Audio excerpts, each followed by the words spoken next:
Hi everyone and welcome to MLS 5303. I'm your instructor Arthur Aguirre. I want to use this introduction to the course to go over some of the main assignments. That way if you have any questions, hopefully this introduction will answer those. But if it doesn't, feel free to reach out to me and I'll go over whatever it is that you need help with. So let's go ahead and get started. Here is all my information. You can find my office hours in the course syllabus. I'll be holding those always over Zoom. Sometimes I will be in my office at UTEP. That's in Kelly Hall 220. And if that day and time does not work for you, just shoot me an email. We can figure out some other time that'll work. I'm pretty flexible during this time of year. So just, again, don't let the day and time of my office hours hold you back from reaching out for any kind of help you might need.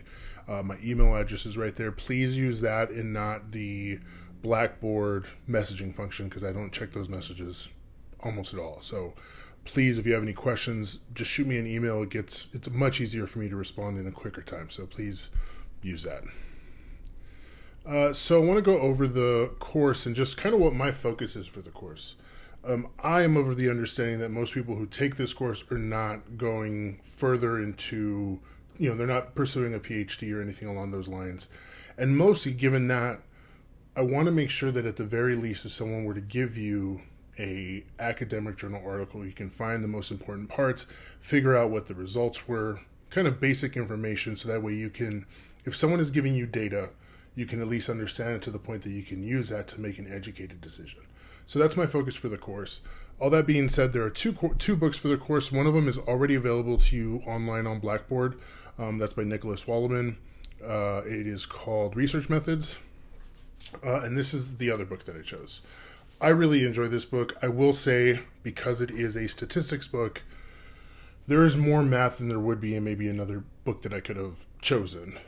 That's okay. If math is not your strong suit, you do not need to worry. That is not going to be something that you have to delve into for this course. So if you need to skip some sections while you're reading and just kind of get the gist of things, that's what I encourage you to do.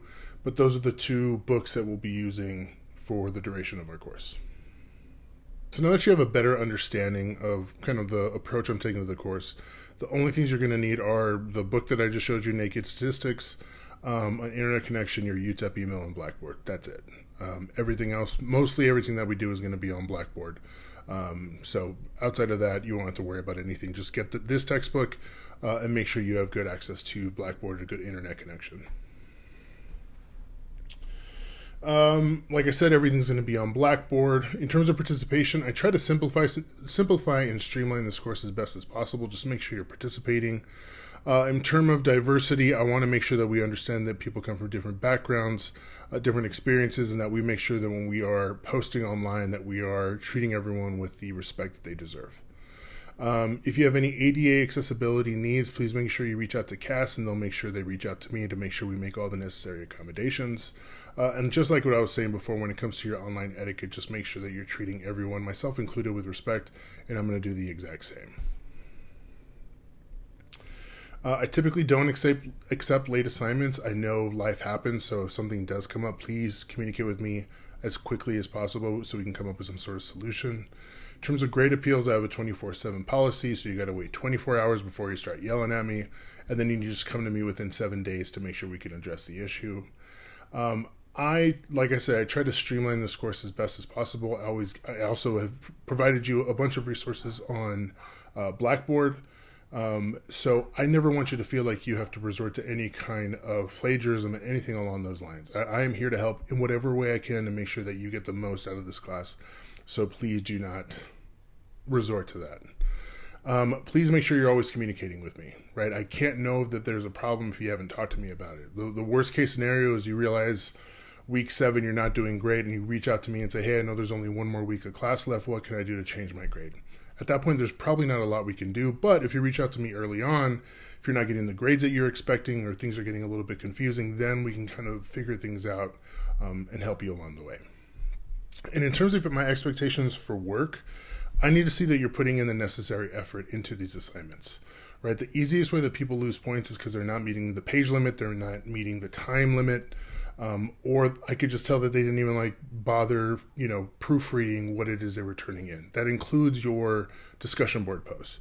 So as long as I can see you putting in the necessary effort, you should do well in this course. So again, I don't think you ever need to resort to plagiarism in the first place, but especially in this course when I'm here to provide whatever resources I can, please don't feel like you ever are stuck. You can always reach out to me and we can figure things out. In terms of your assignments, I try to make this as easy as possible as well in terms of simplifying things.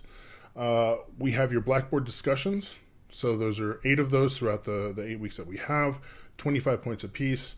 But if you've taken a course with me, this is where things are different. You do not need to respond to anybody. You just put your original post. But because you're not responding to anyone, I am expecting a substantial and a good effort on these original posts. The next assignment that you're going to have, and there's 2 of these, are the research analysis and discussion assignment. They're worth 200 points apiece.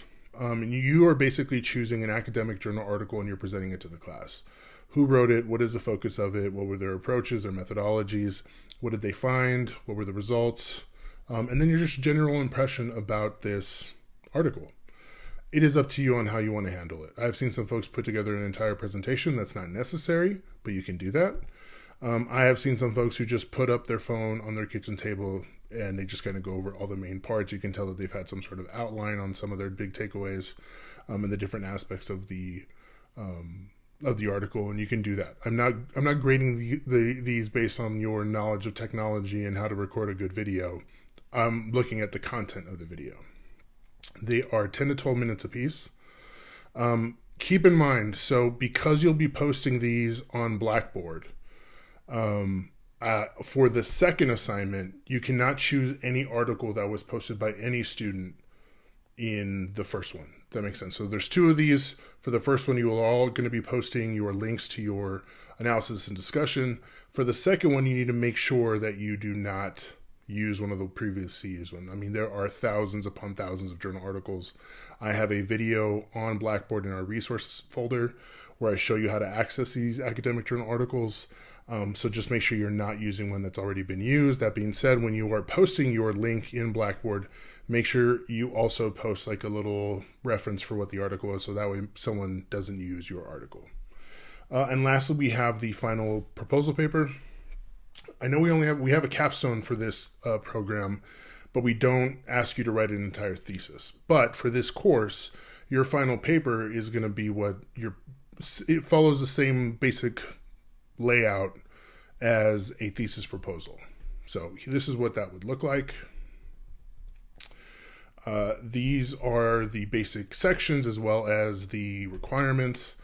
You have an introduction, you have some sort of literature review. That's where you are establishing the foundation of why your research proposal has merit, right? Here's what people have done before me. Here are some current things people have looked at. And then here is a gap in literature that my research paper, my proposal, addresses, right? You are not having to actually do this research paper.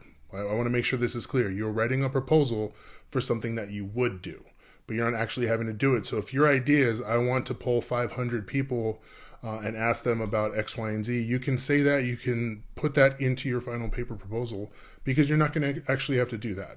Right, but I want to make sure you understand the different. After we've gone through the course and you learn a lot more about research methods, I want you to be able to figure out, okay, if this is the question I want to answer, I know which methodology to use and what methods to use. So you have your literature review followed by your methodology, then your anticipated results. So those are the major sections of your paper. It needs to be 10 to 12 pages long, 8 to 10 sources. 5 of those have to be academic journal articles, APA format, 1-inch margins, double space, Times New Roman font. It's very simple. I've put up some sample papers in the resource folder as well. One of them is actually mine that I wrote during my doctoral program. Follows a very similar format in terms of what you would propose. This is very similar to what academics have to do when they are trying to submit to a journal of some kind oftentimes, or if they are trying to get IRB approval, they will put together a proposal, send it to IRB, they'll let them know if they can move forward, and then they start their actual research. So this is what I want you to do. So again, you do not actually have to perform this research project. This is essentially your proposal that you're writing. So I've had students do something where they say they would poll 5,000 people, or if they want to do a ethnography, they're going to observe like a local coffee shop, whatever it might be. There are a lot of things that you could do. So I leave it as open as I can, because if you were going through a typical master's program where you had to write a thesis, this is something that you would be doing. So lastly, how to approach this course. Make sure you are focusing on the key ideas and what they mean, and questions and methods. Again, if you get lost in the math, that's okay if you need to skip over those sections, and just make sure you're getting the actual heart of why that approach is being used. Focus on your own understanding. It's all about the process over everything else, right? Trying to figure out, if I want to answer this question, should it be qualitative, should it be quantitative, and then what approach or method should I use from there? So more than anything, just don't get lost in the weeds. This, particularly the research methods book, reads very much like a research methods textbook, but the naked statistics books is a little bit different. There's some pop culture in there, sports, all kinds of stuff. They provide a ton of examples to help you understand better. So that is why I chose this book for the course. That's how I want you to approach this course. Have a good time, learn the main concepts, make sure that when you get some data, you know how to look at it, how to read it and interpret it, and use it to make an informed decision. So if you have any questions moving forward, please don't hesitate to reach out. That's why I'm here. And I look forward to this semester with you.